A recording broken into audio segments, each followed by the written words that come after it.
हरे कृष्णा। तो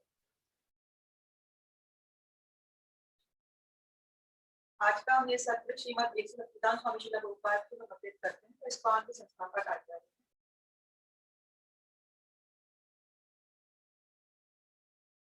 इसके बाद मैं परम पूज्य गोपाल कृष्ण गोस्वामी महाराज और परम पूज्य राधानाथ स्वामी महाराज को भी प्रणाम करती हूँ। हम भगवद गीता के अध्याय 4 पर है।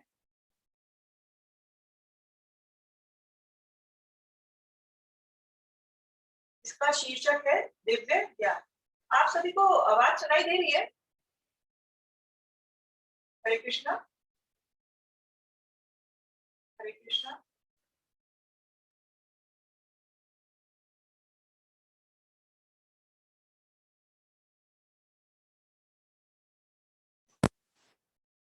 कृष्णा।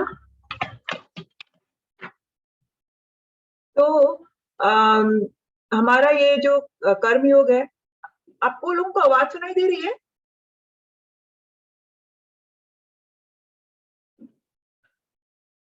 हम लोग इसके पहले भाग पर थे, कर्म योग भगवद गीता के। इसके अध्याय 6 जो अध्याय है उसमें से हम अभी चौथा अध्याय का पठन कर रहे हैं। उसका शीर्षक है दिव्य ज्ञान। इस अध्याय जो चौथा अध्याय है दिव्य ज्ञान, इसको हमने 6 भागों में विभाजित किया। जो पहले 3 सेक्शन है वे हम कर चुके हैं। दिव्य ज्ञान की परंपरा जो 1 से 4 है। फिर 5 से 10 में भगवान कृष्ण ने अपने अवतरण का दिव्य स्वभाव बताया था। उसके बाद 11 से 15 में कृष्ण ने सभी मार्ग के सृष्टिकर्ता और पराकाष्ठा हैं कृष्ण हमारे, ये बताया गया था, है ना, कैसे कृष्ण सभी मार्ग के सृष्टिकर्ता और पराकाष्ठा हैं। आज का जो सेक्शन है 16 से लेकर 24 में, उसमें हम देखेंगे कि ज्ञान के स्तर पर हम कर्म को कैसे समझ सकते हैं। बेसिकली ये निष्काम कर्म योग के बारे में ही वापस से कंटिन्यूएशन है जो हमने 3rd चैप्टर में किया था। ठीक है। तो और फिर 25 से 33 में यज्ञ के द्वारा ज्ञान की कैसे प्राप्ति हो सकती है, और 34 से 42 में है ज्ञान प्राप्त करने की पद्धति, परिणाम और महिमा। तो पिछली बार का जो सेक्शन था उसका हम थोड़ा सा रिवीजन कर लेंगे। तो हमने देखा था 1 से 2 में हमने बताया था कि ये जो दिव्य ज्ञान है गुरु शिष्य परंपरा के माध्यम से प्राप्त किया गया। ठीक है ना।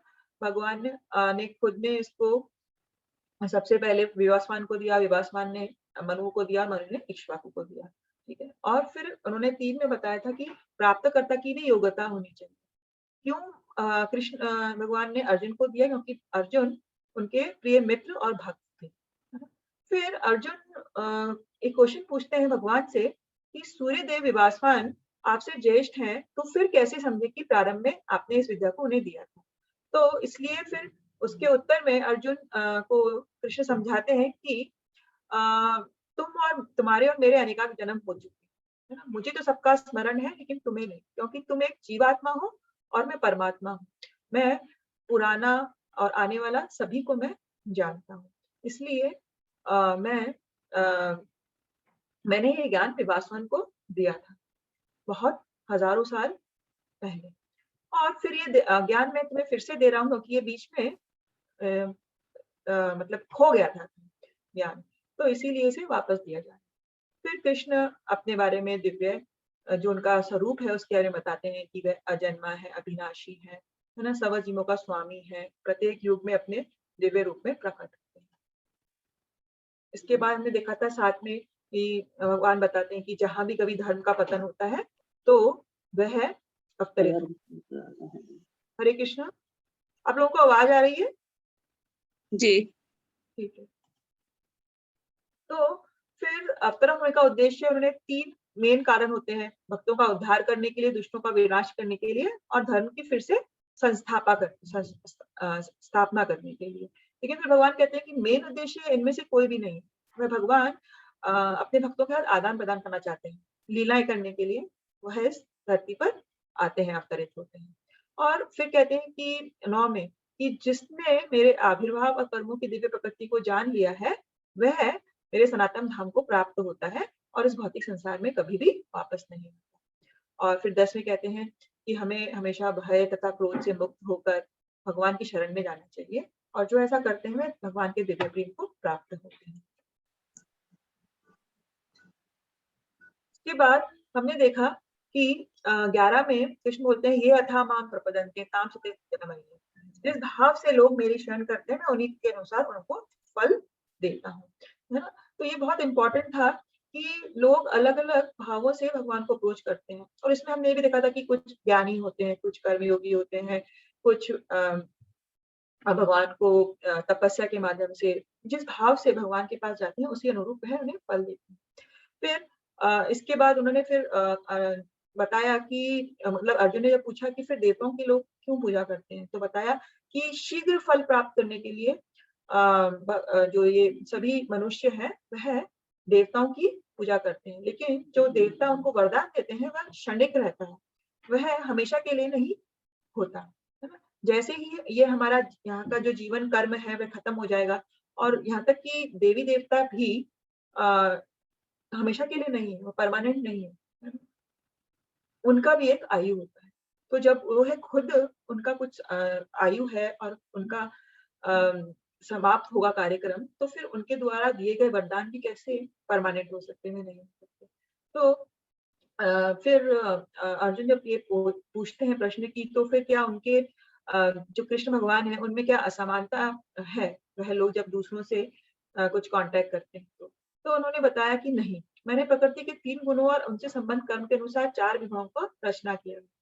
और कृष्णा ने कि इसका रचना किया गया है क्योंकि सबको अपने-अपने गुणों और कर्मों के अनुसार आगे बढ़ने का मौका मिल सके। है ना? फिर कृष्ण ने कहा कि कृष्ण कभी भी प्रभावित नहीं होते। कृष्ण पर किसी कर्म का प्रभाव नहीं पड़ता, न ही कर्म की फल की कामना, जो इस सत्य को जानता है, कभी भी कर्म फल को नहीं करता। तो हमें ये जानना चाहिए कि कृष्ण इस कर्म से बहुत ऊपर है, वह दिव्य है उनका स्वभाव, है ना? और उन्हें कोई कर्म फल की कोई कामना नहीं। और जो भगवान के बारे में इस चीज़ को जानता है, वह कभी भी कर्म के खुद भी कभी भी कर्म के बंधन में नहीं बनता। जैसे कि भगवान ने ये कहा कि जो मेरे अवतरण के बारे में और मेरे बारे में जानता है, वह कभी भी जन्म नहीं लेता दोबारा। फिर 15 में देखा था कि कृष्ण ही सभी मार्गों के सृष्टि करता है। प्राचीन काल में समस्त मुक्त आत्माओं ने कृष्ण के दिव्य प्रकृति को जानकर कर्म किए। उनके पद चिन्हों का अनुसरण करके अपना कर्तव्य करो। तो इसमें भगवान ये कह रहे हैं कि सारी जो मुक्त आत्माएँ थी, उन्होंने कृष्ण के इस दिव्य स्वभाव को जानकर अपना कर्तव्य किया, अपना कर्म किया। और अर्जुन को कह रहे हैं कि तुम भी अपना कर्तव्य उनके पद चिन्हों का अनुसरण करते हुए करो। ठीक है? तो ये हमारा पिछले 1 से 15 का रिवीजन। आज जो हम करेंगे वह है ज्ञान के स्तर पर कर्म को समझना। श्लोक 16 से लेकर 24 तक। कृष्ण को जानना और कृष्ण के बारे में जानना। तो हमने ये पिक्चर दिखाई है, इसमें आपको देखते हैं कि एक लेडी है, वह अपने बच्चे को डॉक्टर को दिखाने के लिए लेके आई, है ना? तो अब हम कह सकते हैं कि हम कृष्ण को हम तो जानते हैं, कृष्ण के बारे में जानते हैं या कृष्ण को जानते हैं? प्रश्न ये है। जैसे कि जब ये डॉक्टर इस बच्चे को देखती है, तो वो इसका एग्ज़ामिनेशन करती है। वह उसका पल्स नापेगी, बीपी नापेगी, बुखार है या नहीं, उसके कुछ टेस्ट करवाएगी, इन्वेस्टिगेशंस करवाएगी। उससे डॉक्टर को उसके बॉडी में क्या हो रहा है या सुपरफिशियल रूप से उस बच्चे के बारे में कुछ जानकारी हो जाएगी। लेकिन क्या हम कह सकते हैं कि उसने उस बच्चे को जान लिया? नहीं, क्योंकि उस बच्चे को, उसकी भावनाओं को, उसको कौन समझ सकता है? केवल उसकी माँ। एक डॉक्टर उस स्तर पर नहीं पहुँच सकता, है ना? वह उसके बारे में जान सकता है, लेकिन उसको नहीं जान सकता। उसी प्रकार से कृष्ण को जानना और कृष्ण के बारे में जानना दोनों अलग होता है ना? हम जान सकते हैं वेदों से कि कृष्ण ऐसे हैं, कृष्ण का ऐसे बहुत सारी हम थ्योरेटिकल नॉलेज ले सकते हैं। लेकिन जब तक हम कृष्ण को प्यार नहीं करेंगे, हम कृष्ण को नहीं जान पाएँगे और कृष्ण को भक्ति के माध्यम से ही जाना जा सकता है, अन्यथा नहीं।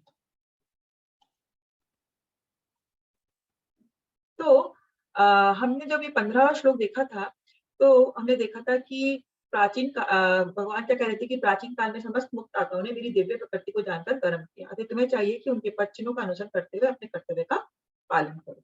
तो यहाँ पर अर्जुन को भगवान कह रहे हैं कि तुम्हें अपने जो ये समस्त मुक्त आत्मा है, उनके पद चिन्हों का अनुसरण करना। अब ऐसा क्यों कहा जा रहा है?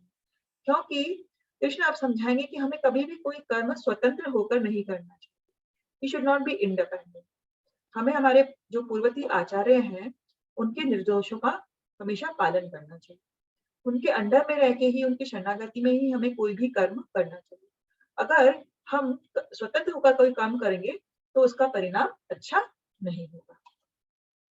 अब आज का ये पहला श्लोक है कि कर्म, कर्म मतलब कि किम कर्मेति कव्योप्यत्र अत्र मोहितः तत्ते ते कर्म पवेक्ष्यामि यत् ज्ञात्वा मोक्षस्य अशुभ।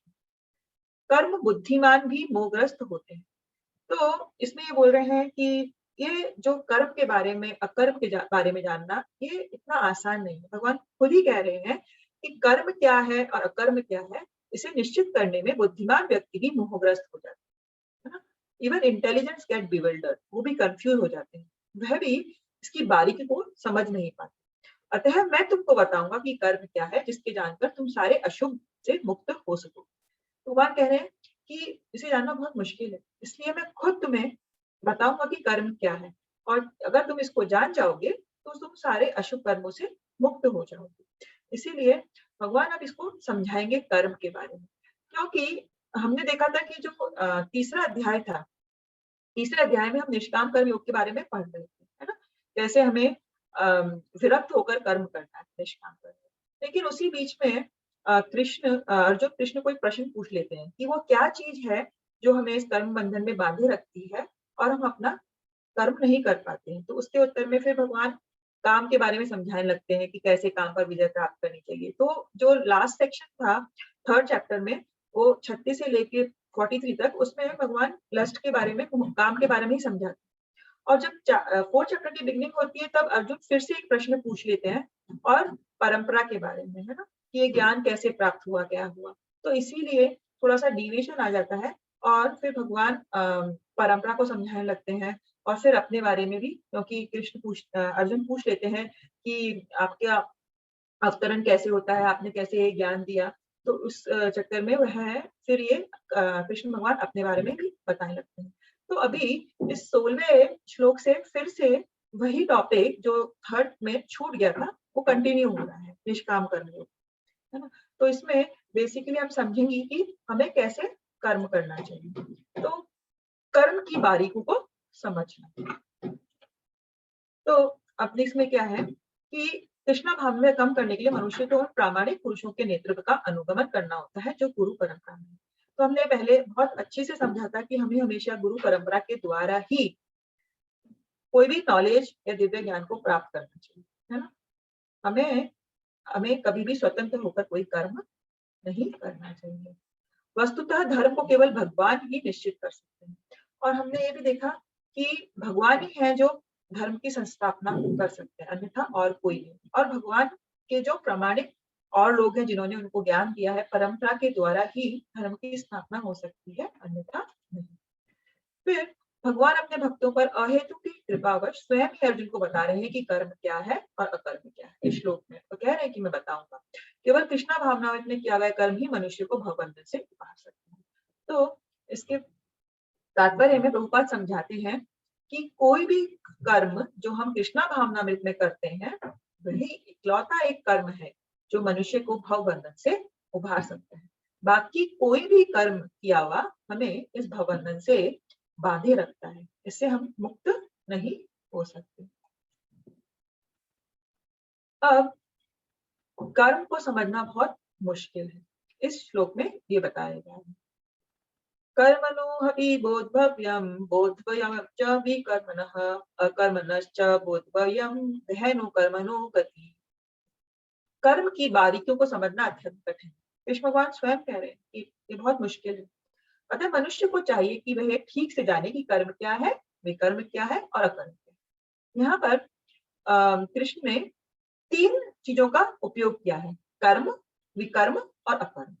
तो अब हम इस जो सेशन में ज्यादातर इन तीनों को ही समझने का प्रयास करेंगे। किस चीज को कर्म कहा गया है, किसको विकर्म कहा गया है और किसको अकर्म कहा गया है। तो इसी के बारे में हम चर्चा करेंगे कुछ उदाहरणों के द्वारा। तो इसमें हमने देखा कि ये बहुत सारी टाइल्स या कुछ भी चीज इस आदमी ने एक लाइन में स्टैक कर दी है ना, एक के बाद एक के बाद एक के बाद। इसमें हम देखते हैं कि अगर ये गलती से कोई एक टाइल को भी टच कर देता है ना, तो क्या उसका रिएक्शन होगा। उस एक छोटे से एक्शन से सारी टाइल्स धीरे धीरे धीरे धीरे धीरे धड़ाम धड़ाम से गिर जाएंगी और सब कुछ बिगड़ जाएगा। उसने जितना भी इतना मेहनत किया अरेंज करने में, वह सब विफल हो जाएगा। तो उसके एक छोटे से कर्म का क्या परिणाम हुआ है ना, हमें देखा। तो इसलिए हमें कर्म करते वक्त सोचना चाहिए। अगर कर्म का कोई रिएक्शन हो रहा है ना, तो उसे हम कहते हैं, हम कर्म बंधन में ऐसे कर्म से फंसते चले जाते हैं। तो प्रभुपाद इसके तात्पर्य में क्या समझाते हैं, देखते हैं। यदि कोई सचमुच ही भवबंधन से मुक्ति चाहता है तो उसे कर्म, अकर्म तथा विकर्म को समझना है। कृष्णा भावना को तथा गुणों के अनुसार कर्म को समझने के लिए परमेश्वर के साथ संबंध को जानना होगा। दूसरे शब्दों में, जिसने यह भली बात ही समझ लिया है वह जानता है कि जीवात्मा भगवान का नित्य दास है और फलस्वरूप उसे कृष्णा भावना में कार्य करना है। संपूर्ण भगवद गीता का यही लक्ष्य है। तो प्रभुपाद इसके तात्पर्य में समझाते हैं कि अगर हम भवबंधन से मुक्ति चाहते हैं तो हमें कर्म क्या है, अकर्म क्या है और विकर्म क्या है, इसके अंतर को भली भांति समझना पड़ेगा।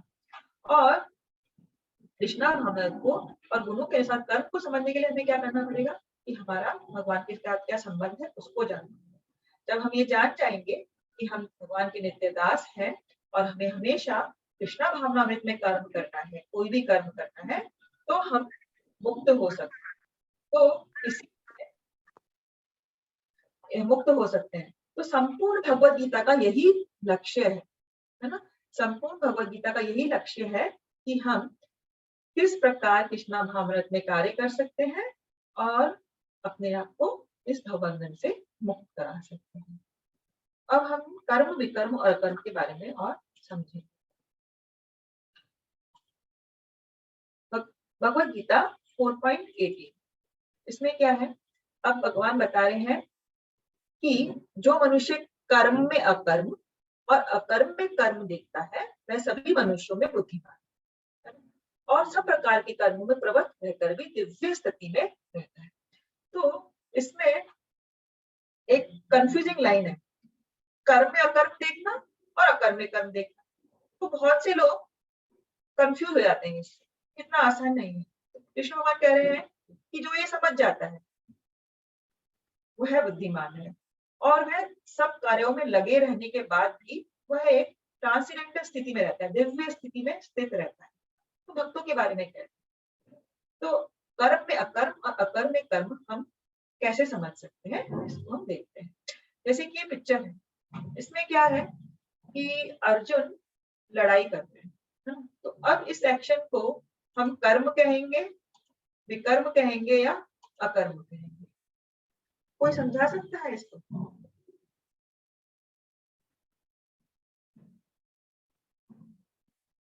ये जो एक्शन है अर्जुन का, ये कर्म है? कर्म। और कोई?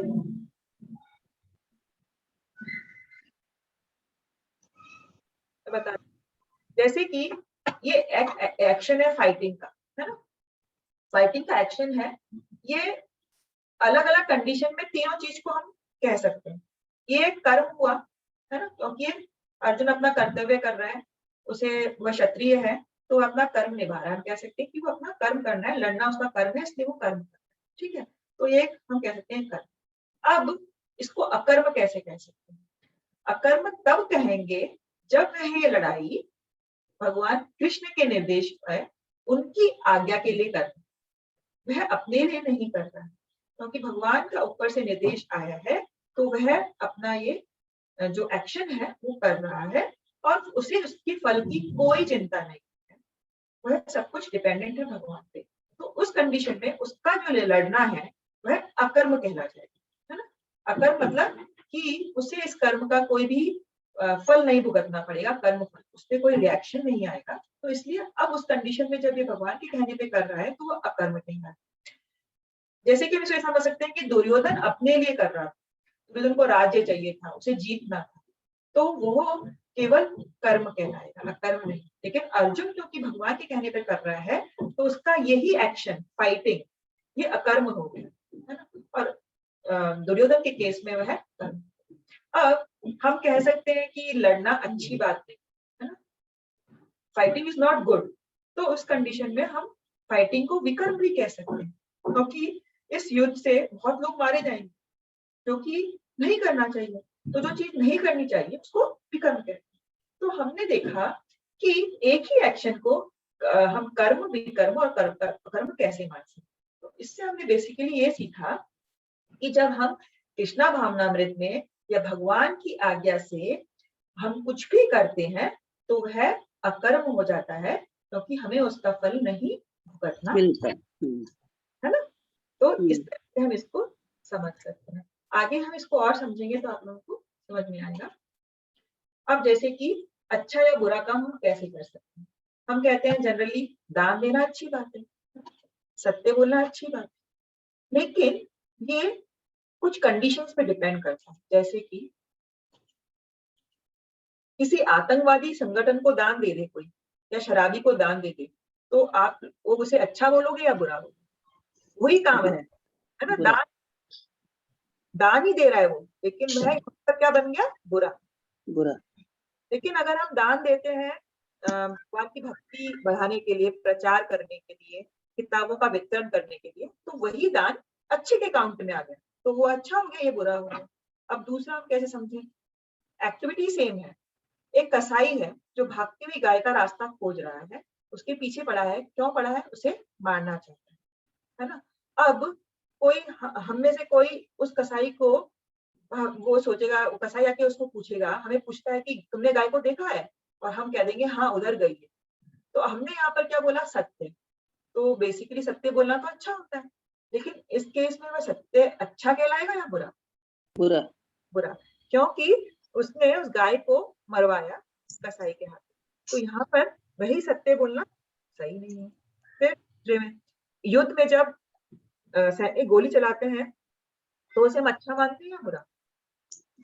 अच्छा। अच्छा, क्योंकि वह गवर्नमेंट के अंडर में आते हैं और गवर्नमेंट ने फाइटिंग को ऑथराइज किया है ना। लेकिन वही सैनिक अगर अपने घर आकर अपने जो नजदीकी जो उसका नेबर है उसको किसी की चक्कर में मार देते हैं गोली से, तो फिर उसे पुलिस पकड़ के ले जाएगी। तब वही गोली चलाना बुरा बन जाएगा, क्योंकि उसने अपने लिए करा है ना। उसने मतलब सेना के लिए या फिर गवर्नमेंट के लिए नहीं किया। सेम है, लेकिन कंडीशन के हिसाब से हमने उसको अच्छा या बुरा बना। अब न्यायाधीश जब अपराधी को दंड देता है तो वह अच्छा है या बुरा? वह अच्छा है, क्योंकि न्यायाधीश का काम ही है कि अपराधी को दंड दे। ठीक है, तो इस प्रकार से हम समझ सकते हैं कि वही काम अच्छा भी बन जाता है और बुरा भी बन जाता है। निष्कर्ष क्या निकला कि अपने आप में कोई भी कार्य गलत या अच्छा नहीं होता, है ना। उस काम के प्रकार से ज्यादा हमारे उस काम करने की चेतना पर निर्भर करता है। जब हम वह कार्य कर रहे हैं तो हम किस चेतना से कार्य कर रहे हैं उस पर निर्भर करता है कि वह काम अच्छा है या बुरा। ठीक है। फिर दूसरा कि नियमों की जरूरत। हमें क्या करना है? हमेशा एक जैसे एक संगठन है तो कुछ नीतियां होती है, इसी प्रकार से हमें ये शरीर मिला है तो भगवान ने इसको जीने के लिए कुछ नियम बनाए हैं, है ना। और जैसे गोल्ड भी हम लेने आते हैं तो हम देखते हैं कि ये हॉलमार्किंग है या नहीं, है ना, तभी हम गोल्ड को खरीदते हैं, है ना, पहचान करते हैं। तो इसीलिए इसी प्रकार से मानव जीवन को ये जो भी नियम है भगवत गीता में दिए गए हैं, तो हमें उनका पालन करना चाहिए और उन्हीं के साथ अपना कर्म करना चाहिए, अपनी चेतना को स्थिर रखकर। तो ही वह कर्म अकर्म कहलाएगा, नहीं तो हमें उसका फल भुगतना पड़ेगा। अब जैसे हम कहते हैं कि जंगल में जाकर हमें शांत जगह पर चिंतन करना चाहिए, है ना। तो ये सारे जानवर भी तो जंगल में गए, तो सिर्फ वो एक्शन ही क्या सही है? जैसे कि जंगल में तो ये जानवर, तो अगर हम जंगल में गए और हमारी चेतना अभी तक शुद्ध नहीं हुई है तो उसका कोई फायदा नहीं है। अब ये एक वर्ल्ड ट्रेड सेंटर था, है ना, इसको उड़ा दिया गया, है ना। तो ये तो क्या है? ये आ गया विकर्म में। विकर्म मतलब जो कर्म दूसरों का नुकसान कर रहा है ना। तो ऐसे कर्म को हम कहते हैं विकर्म। ठीक है, तो ये विकर्म का उदाहरण है, बुरा काम है, ये कर्म है। अब अच्छा काम हमने आपको जैसे बताया कि ये किसी गरीब आदमी को, भिखारी को कुछ खाने को दे रही है, तो इसमें पुण्य, ठीक है। लेकिन अब ये एक छोटी सी कहानी है, ये दो चोर हैं दोस्त, इन्होंने सोचा हम किसी बैंक को लूटेंगे, बैंक को वो लूट कर सारा धन इकट्ठा करके ले जाते हैं।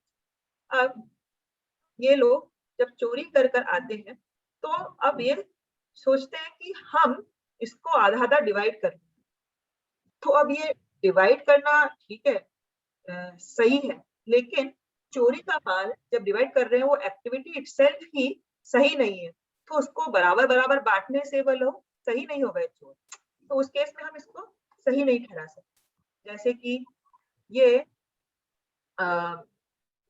आदमी है, पिक पॉकेटर है, इसने पर्स चुरा लिया किसी का और फिर जाकर उसी पैसे को किसी को दान में दे दिया, तो क्या हम इस एक्टिविटी को सही कहेंगे? नहीं।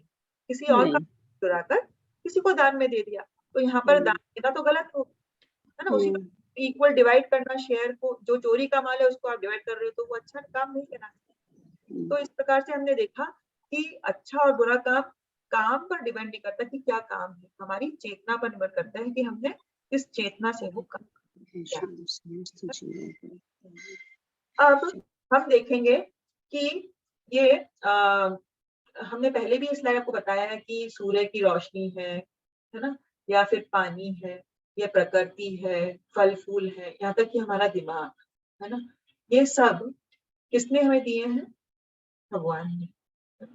तो अगर हम इन सभी का इस्तेमाल यूज भगवान के लिए करेंगे, भगवान का सेवक अपने आप को मानकर, तभी हम खुश रह सकते हैं। कृष्णा भावनामृत में कोई कार्य करेंगे तभी हम खुश रह सकते हैं, क्योंकि 5वें अध्याय के 29 श्लोक में भगवान कह रहे हैं, भोक्ताराम यज्ञ तपसाम सर्वलोक महेश्वरम सुहृदम सर्वभूतानां ज्ञात्वा मां शांति गच्छति। मुझे समस्त योग यज्ञों तथा तपस्याओं का परम भोक्ता, समस्त लोकों तथा देवताओं का परमेश्वर एवं समस्त जीवों का उपकारी एवं हितैषी जानकर मेरा भावनामृत से पूर्ण पुरुष भौतिक दुखों से शांति लाभ करता है। तो जब हम जान जाएंगे कि भगवान ही परम भोक्ता है समस्त यज्ञों और तपस्याओं के, वह परमेश्वर है और हमारे हितकारी हैं, तो फिर हम इन भौतिक दुखों से अपने आप को छुटकारा दिला सकते हैं। एक और उदाहरण से हम इसी को समझाने का कोशिश करेंगे। जैसे कि ये बैंकर है, ये इसके हाथों से लाखों लोगों की लेन देन होती है ना, लेकिन उसे अच्छे से पता है कि ये पैसा बैंक का है, ये पैसा मेरा नहीं है, और वह उससे अटैच नहीं होती है ना, उसका कुछ भी अटैचमेंट नहीं होता कि ये मेरा पैसा। वो आराम से बहुत सारा पैसा लेती है, दे देती है, और जब कोई देने आता है तो रख लेती है ना। अब किसी दिन मैं सोचने लगे कि इसमें से कुछ पैसा मैं अपने यूज के लिए रख लूं, पर्सनल यूज के लिए, तो ये सही नहीं है ना। तो इसी प्रकार से हमें भी क्या मानना है कि ये सब कुछ हमारे को भगवान ने दिया है ना, और भगवान ने दिया है, उसके बाद जितना शेयर हमारा है भगवान हमें देंगे और हमें उसी से संतुष्ट है। जैसे कि ये बैंकर है, ये बैंकर को एंड ऑफ द डे जब मंथ खत्म हो जाएगा तो उसे सैलरी मिलेगी, वो अपनी सैलरी से संतुष्ट होनी चाहिए, उसे कभी भी ये मन में विचार नहीं आना चाहिए कि इसमें से मैं कुछ पैसा अपने लिए रख लूं। इसी प्रकार से हमें भी हमारा जो शेयर है, भगवान ने जितना हमें दिया है उसे हम यूज करना चाहिए, और हमें कभी भी ग्रीडी नहीं होना चाहिए। तो हमें कैसे अपना जीवन जीना है ताकि हम कृष्णा भावनामृत में अपना सब कार्य कर सकें, और हम कृतज्ञ होके कि भगवान ने जो हमें दिया है हमें उसे कैसे यूज करना है। एक तो कृष्ण की पूजा करनी है, कृष्ण को रोजाना भोग अर्पित करना है, परिवार के सदस्यों में भी कृष्ण भक्ति बनाए रखने का प्रयास करना है, सभी लोगों को प्रसाद बांट सकते हैं, है ना, लोग जो आते हैं या बाहर भी हम प्रसाद का वितरण कर सकते हैं। उसी प्रकार पर हमें जब दान देना है तो हम सही स्थानों पर दान दें, मंदिर में भगवान के प्रचार के लिए, किताबों का वितरण करने के लिए, ना कि किसी आतंकवादी संगठन को, और हमेशा नैतिक कार्य करें, कोई भी गलत कार्य करने का प्रयास नहीं करें। तो हमने क्या देखा कि मानव जीवन एक जंक्शन है ना, इसमें हम फंस सकते हैं हम, और इसी जीवन से हम मुक्त भी हो सकते हैं। जब हमें मानव जीवन मिला है तो हम घर ही जा सकते, ये जंक्शन है। तो हमें यही समझाना जा रहे हैं कि हमें फिर से इस भवसागर के बंधन में फंसना है या इस मानव जीवन का उपयोग कर कर भगवान के धाम पर वापस जाना है। अब हम देखेंगे इन दो पिक्चर से कि अकर्म क्या होता है। क्रिया बिना प्रतिक्रिया, कोई भी हम कर्म कर रहे हैं उसका अगर हमें रिएक्शन, प्रतिक्रिया नहीं भुगतनी पड़ रही तो वह अकर्म होता है। जैसे कि अभी आपको बताया है कि क्योंकि अर्जुन इसलिए लड़ रहे हैं इसलिए वह अकर्म है। और यहाँ पर हनुमान जी भी राम भगवान के लिए, भगवान के आदेश पर, है ना, उन्होंने क्रोधित हुए और लंका को जला दिया। तो किसी चीज को जलाना अच्छा थोड़ी ना है ना, तो वो विकर्म की गिनती में आएगा, लेकिन नहीं, यह अकर्म है क्योंकि हनुमान जी ने भगवान की सेवा के लिए कार्य किया। यही हनुमान जी जब रामलीला में तो उन्होंने इतना बड़ा सहयोग दिया, है ना, और जब द्वापर युग में हनुमान जी को क्या हुआ, हनुमान जी को सिर्फ अर्जुन के जो रथ का झंडा है उस पर उनको बिठा दिया गया। अब हनुमान जी कह सकते थे कृष्णा से कि आपने ये अर्जुन को क्यों लड़ने के लिए बोला, मैं तो एक चुटकियों में पूरी सेना का नाश कर सकता हूँ, है ना। लेकिन हनुमान जी ने कोई प्रश्न नहीं किया कृष्ण भगवान से, वह चुपचाप उनको जो उस वक्त बोला गया कि तुम्हें इस ध्वज पर रहकर तुम्हें पूरा देखना है सिर्फ, और कुछ भी उनको इस्तेमाल नहीं किया, तो उन्होंने उसके प्रश्न नहीं उठाए, क्योंकि वे जानते थे कि भगवान जानते हैं इसका उपयोग कब करना है, कैसे करना है। तो इसी प्रकार से हमें किसी भी चीज के लिए प्रश्न नहीं उठाना चाहिए कि मुझे ये क्यों मिला, मुझे इससे अधिक मिलना चाहिए, या मैं ऐसे करना चाहती हूँ। नहीं, भगवान की इच्छा के अनुसार हमें अपनी इच्छा का त्याग करना चाहिए और भगवान जो चाह रहे हैं वही करना चाहिए। अब इसको हम एक दिन दैनिक हमारी जो रोज की स्थिति है उसमें भी हम एक उदाहरण से समझा सकते हैं कि कर्म, अपकर्म और विकर्म कैसे। कोई कह सकता है कि शाकाहारी खाना खाना अच्छा होता है। हमें वेदों में और शास्त्रों में लिखा है कि मनुष्य को शाकाहारी भोजन करना चाहिए। ठीक है, तो ठीक है, हमने शाकाहारी भोजन कर लिया। अब और कहेंगे कि क्योंकि शास्त्रों के अनुसार नहीं है तो हमें मांसाहार नहीं करना चाहिए, है ना। तो अब मांसाहार भी नहीं किया, शाकाहारी भोजन कर लिया। दूसरा चीज है, तीसरी चीज आती है कि हम दोनों ही से अटैच्ड हैं, आसक्ति है। क्या हम सोच रहे हैं कि हम वेदों के अनुसार चल रहे हैं, हम अच्छा काम कर रहे हैं अगर हम शाकाहारी भोजन कर रहे हैं। दूसरा हम सोच सकते हैं कि हमें तो मांसाहार करना अच्छा लगता है, तो हम वो कर रहे हैं तो कोई दिक्कत नहीं है। लेकिन शाकाहारी भोजन खाना तो हो गया कर्म का एग्जाम्पल, है ना, इसको खा के भी आपको रिएक्शन होगा ही, ठीक है। और मांसाहारी खाना को कह सकते हैं कि ये विकर्म है, जो कि किसी जीवित प्राणी को आप मारकर उसको अपना भोजन के रूप में प्रयोग कर रहे हैं, जो कि सही नहीं है, फॉरबिडन एक्शन है, विकर्म है। तो शास्त्र विधान के अनुसार आसक्ति से हम कार्य कर रहे हैं तो वह कहला रहा है कर्म, और शास्त्रों के विधान के विरुद्ध हम कर रहे हैं कोई भी कार्य तो वह कहला रहा है विकर्म। लेकिन अगर हम इन सबसे ऊपर हम सोचें कि हमें जो भी खाना है वह भगवान को अर्पित लगाकर, तुलसी रखकर अर्पित कर खाना है, तो अब वही खाने की एक्टिविटी, हम वहां पे भी खाना खा रहे हैं, बीच में भी खाना खा रहे हैं, वही खाना खाने की एक्टिविटी अगर हम प्रसाद के रूप में कर रहे हैं तो वह अकर्म का उदाहरण बन जाता है। जैसे कि कृष्णा भावनाविद कर्म हो गया प्रसाद खाना, यह अकर्म, क्योंकि प्रसाद खाने से हमें कोई भी रिएक्शन नहीं होगा, भगवान उसको शुद्ध कर देते हैं। भगवान के हमने पहले भी पढ़ा था कि अगर हम भोग लगा हुआ खाना खाते हैं तो उससे हमारे जो शरीर के, हमारे ब्रेन के सूक्ष्म तंतुओं का शुद्धिकरण होता है, हमें एक अलग सी वेव हमारे बॉडी में नजर आती है प्रसाद का ग्रहण करने से। तो इस प्रकार से क्योंकि ये कृष्णा भावनाविद कर्म है तो ये हमें कोई भी रिएक्शन नहीं देगा। बिना इंद्रिय तृप्ति की इच्छा से हम कृष्ण की प्रसन्नता के लिए एक कार्य कर रहे हैं, भोग लगे खाना खा रहे हैं, क्योंकि भगवान ने कहा है यज्ञ शिष्टाशिन संतो मुच्यन्ते सर्वकीर्षु, है ना। अगर कोई भोग लगाकर खाना नहीं खा रहा है तो वह सिर्फ पाप खा रहा है। तो इस प्रकार से हमें इस एक सिंपल से उदाहरण से समझ सकते हैं कि क्या कर्म है, क्या विकर्म है और क्या अकर्म है। अब इसको हम प्रभुपाद के उदाहरण से भी समझ सकते हैं। प्रभुपाद जो भी एक्टिविटी करते थे, चाहे वे किताब लिख रहे हैं, चाहे वे खाना बना रहे हैं, चाहे वे लेक्चर दे रहे हैं, तो ये सभी कृष्णा भावनामृत कर्म। तो उनकी सारी एक्टिविटीज क्या बन गई? अकर्म, है ना? कर्म लेकिन काम पर कोई प्रतिक्रिया नहीं, संवैधानिक स्थिति के रूप में अकर्म की स्थिति है ना। लेकिन यही हमने देखा है कि ये विश्वामित्र का उदाहरण है। विश्वामित्र तपस्या कर रहे हैं, तो कोई कहेगा कि ये तो अकर्म है, वो कोई कार्य नहीं कर रहे। जो ज्ञानी लोग होते हैं, है ना, जो ध्यान योग करते हैं, ज्ञान योग होते हैं, वह सोचते हैं कि अगर हम कर्म करें ही नहीं तो हमें कोई फल नहीं मिलेगा, है ना, हमें फल नहीं भोगना, तो अपनी एक्टिविटीज को रोक देते हैं और वह शांत स्थान पर जाकर तपस्या करते हैं। लेकिन अगर उनका दिमाग किसी स्थिति पर कंटेमिनेट कर रहा है, सोच रहा है उसके बारे में, जैसे कि विश्वामित्र ने मेनका को जब देखा तो वह विचलित हो गए।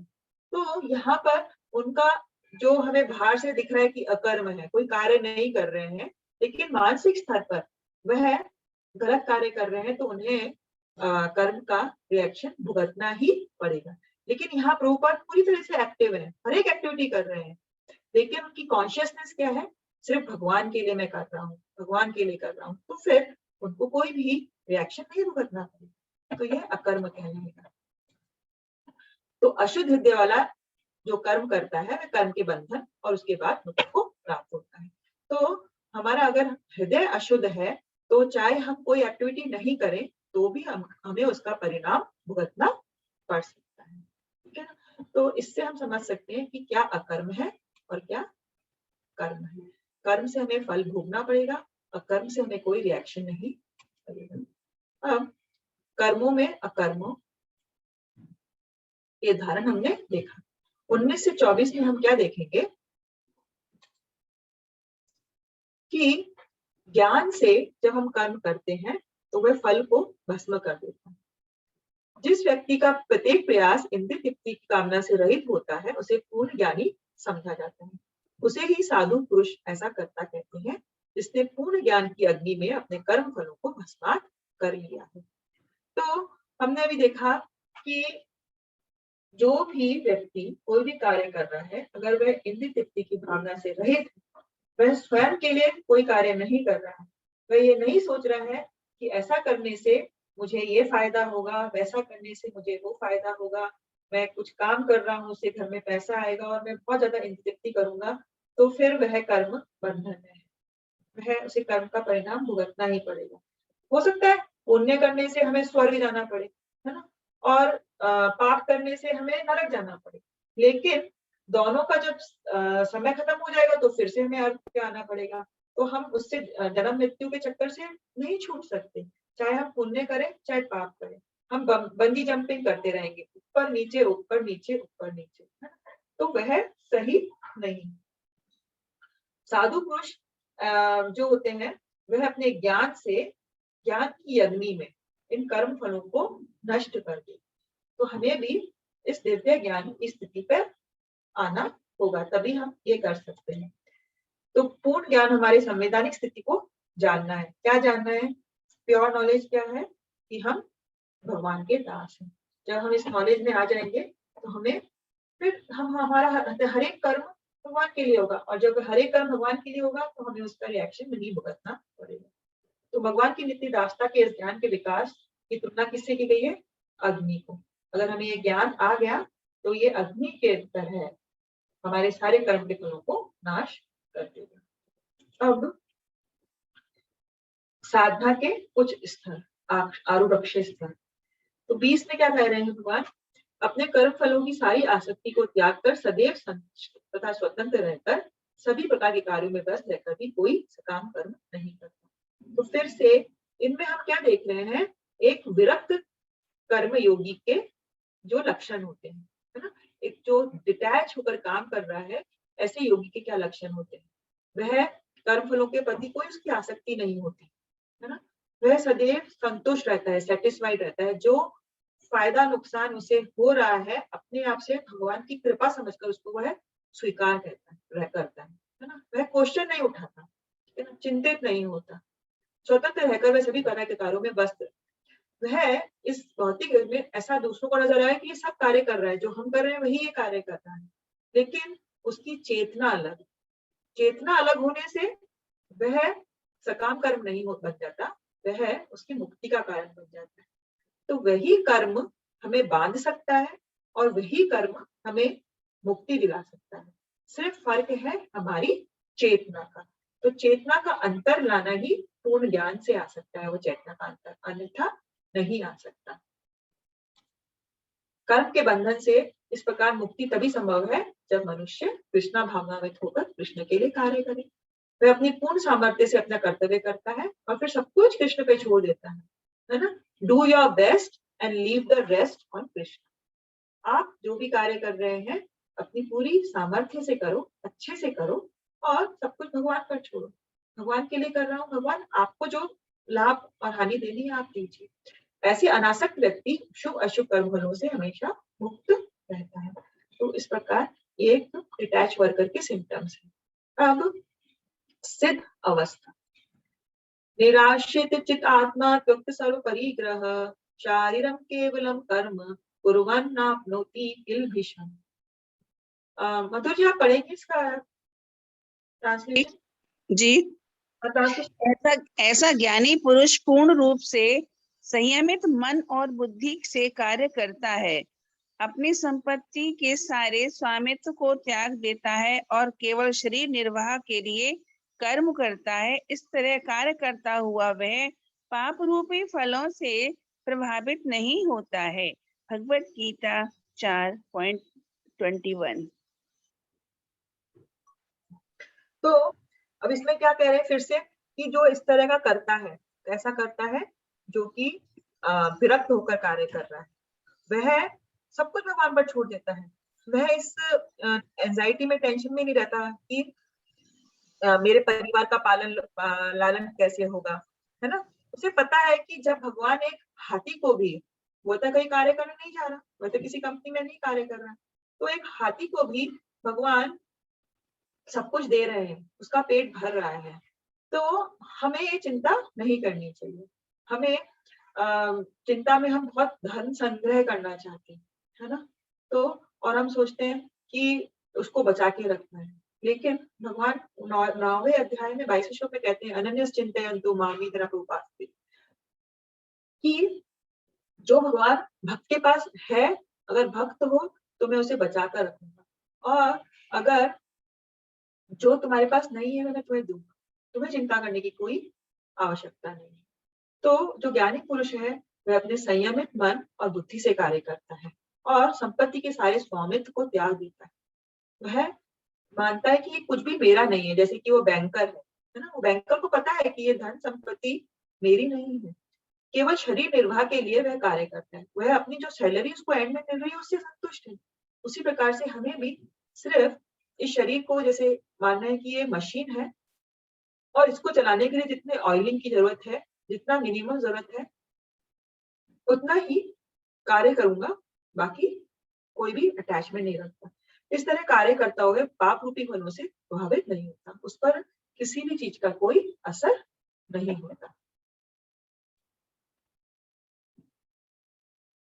अब हम इसके तात्पर्य में प्रभुपाद कुछ कहते हैं, जैसे कि ये कोई दरवाजा खोल रहा है, तो हम कह सकते हैं कि ये दरवाजा उंगली ने खोला या हाथ ने खोला, है ना, ऐसा कह सकते हैं। लेकिन हमें पता है कि ये उंगली और हाथ स्वतः कार्य नहीं कर सकते, अपने आप कार्य नहीं कर सकते।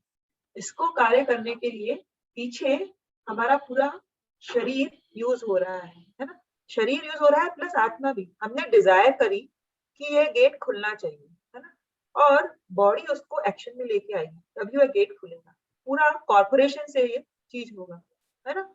अगर कॉर्पोरेशन नहीं है तो ये गेट नहीं खुलेगा। तो इसी प्रकार से रूपा क्या कह रहे हैं तात्पर्य में, नमिता जी आप पढ़ेंगी इसका तात्पर्य? हाँ माता जी पढ़ रही हूँ मैं।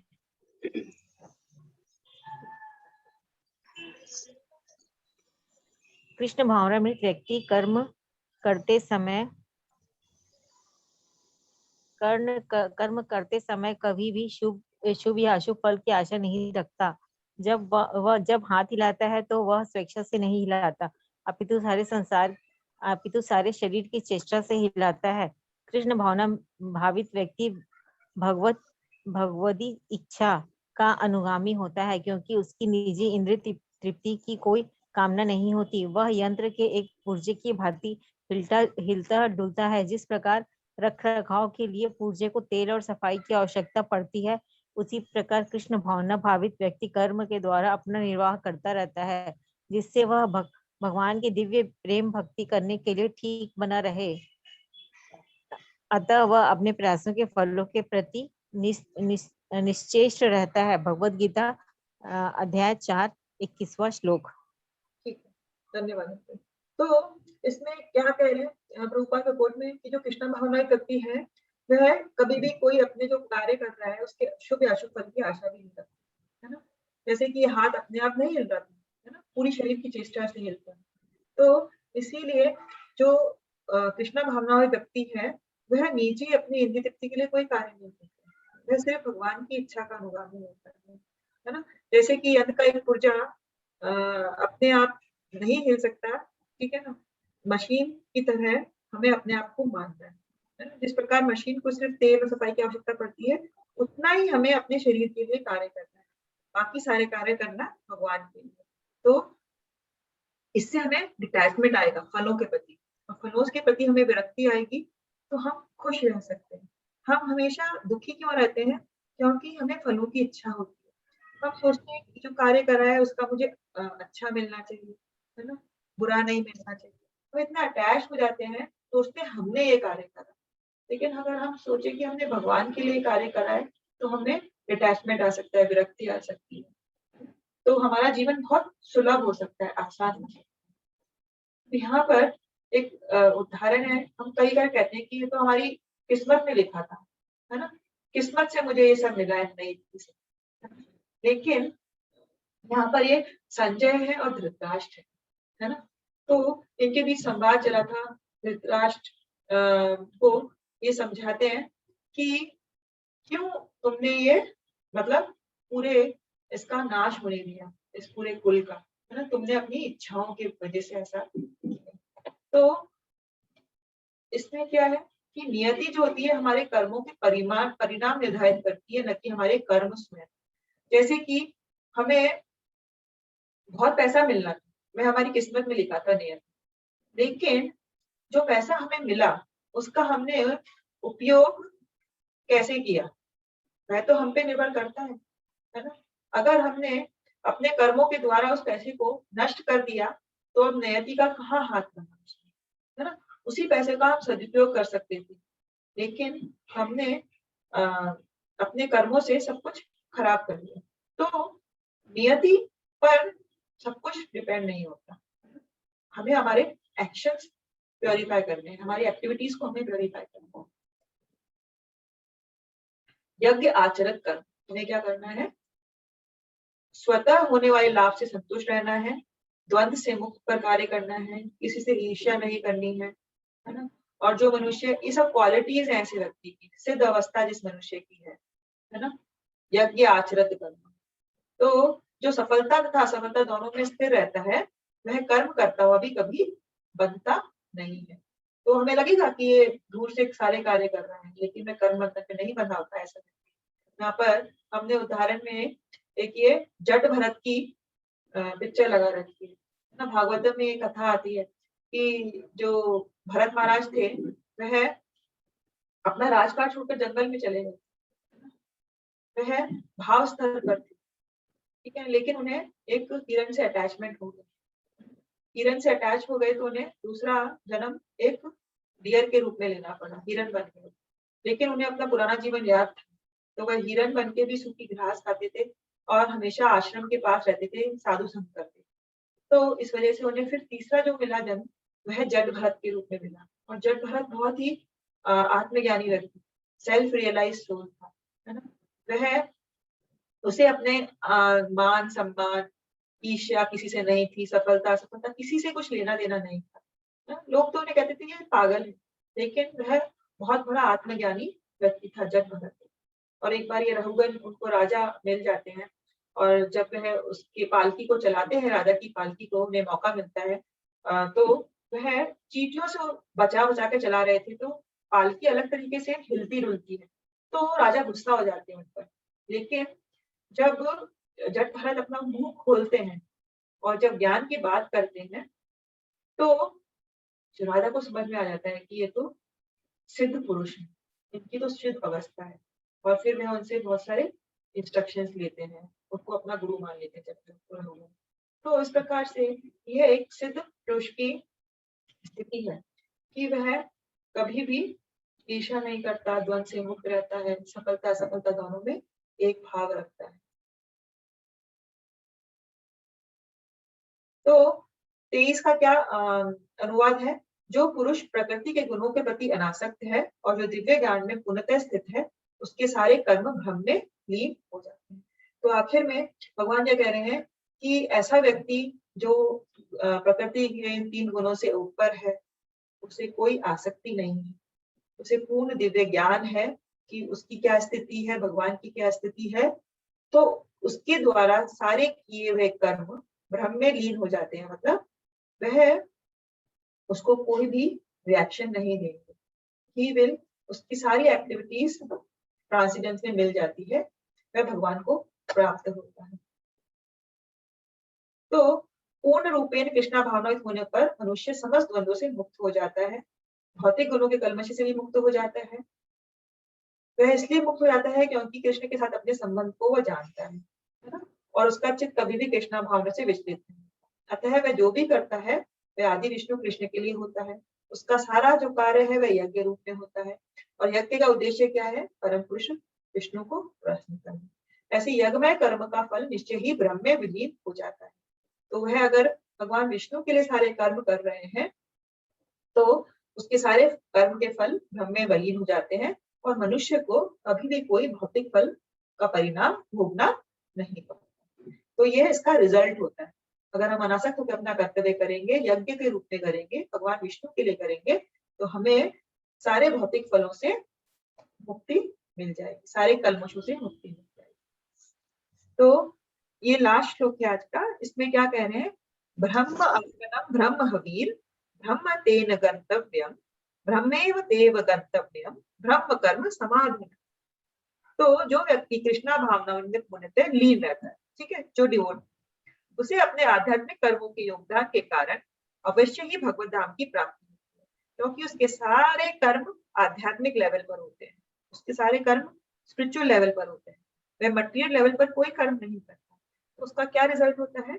उसे भगवत धाम की प्राप्ति होती है, क्योंकि उसमें हवन आध्यात्मिक होता है और हवि भी आध्यात्मिक। इसका ये मतलब है कि वो जो यज्ञ कर रहा है, यज्ञ में जो घी डाला जा रहा है या जो भी एक्टिविटीज हम कर रहे हैं, हवि और घी से मतलब है हमारी सारी जो एक्टिविटीज हो रही हैं वह हम यज्ञ में डाल रहे हैं, क्योंकि वह हम भगवान के लिए कर रहे हैं।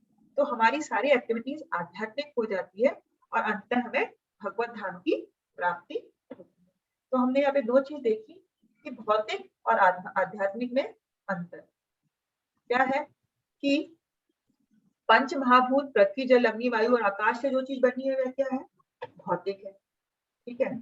और जो सच्चिदानंद विग्रह है वह क्या है? शाश्वत ज्ञान और आनंद से वह है आध्यात्मिक। तो ये कॉम्पोजिशन के हिसाब से, संयोजन के हिसाब से किससे वो चीज बनी है, हम कह सकते हैं कि ये भौतिक है और ये आध्यात्मिक। वह पंच महाभूत से बनी है, जैसे कि हमारा शरीर और सारा ये प्रकृति, तो वह भौतिक है। लेकिन जो हमारी आत्मा है और भगवान है, परमात्मा, वह सच्चिदानंद विग्रह है, क्योंकि वह शाश्वत ज्ञान और आनंद के स्रोता है, तो वह आध्यात्मिक कहलाएगा। और प्रयोग के हिसाब से भी हम किसी चीज को भौतिक और आध्यात्मिक कहते हैं।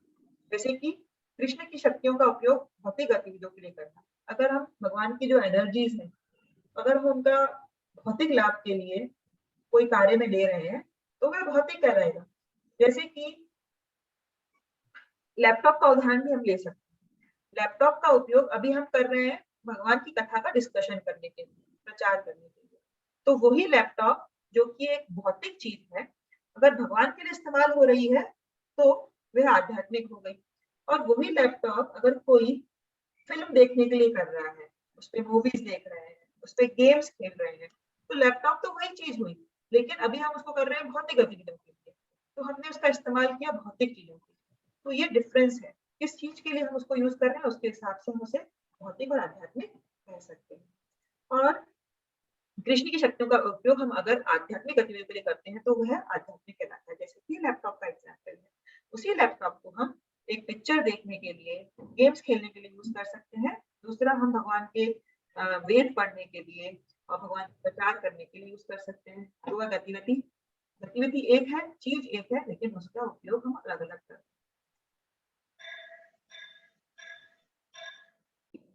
व्यक्तिगत इच्छा के बिना भगवान विष्णु का निर्धारित करते हुए यज्ञ कहलाता है।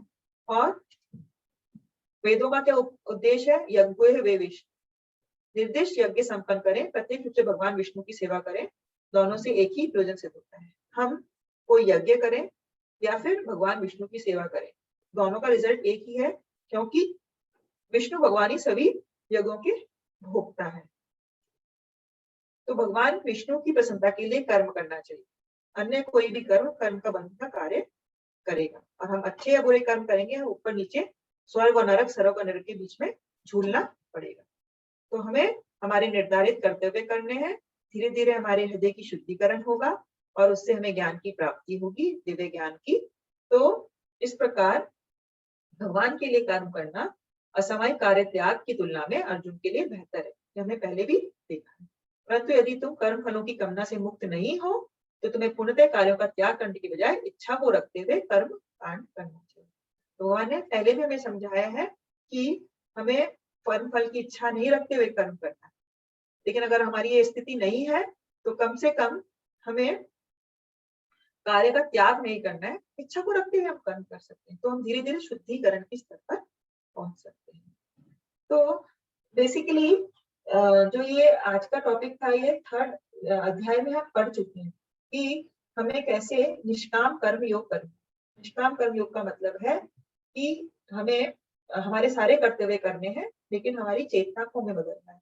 हमें ये सोचकर करना है कि ये भगवान की संतुष्टि के लिए कर रहे हैं।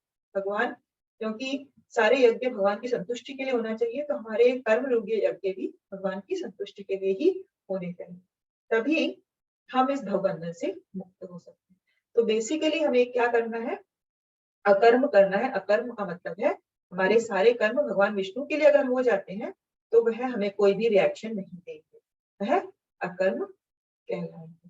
तो हम एक्टिव रह के भी हम एक तरह से अकर्म कर रहे हैं, है ना। तो ये हुआ कर्म में भी अकर्म देखना, है ना। और अकर्म में कर्म देखना मतलब जैसे कि वह विश्वामित्र का एग्जाम्पल है ना।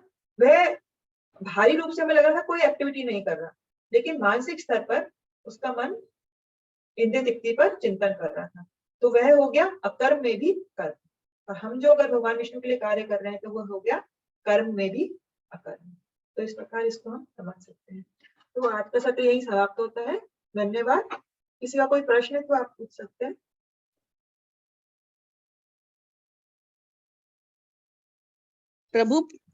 दीदी, प्रभु प्रसाद में हमें किन चीजों को नहीं रखना चाहिए?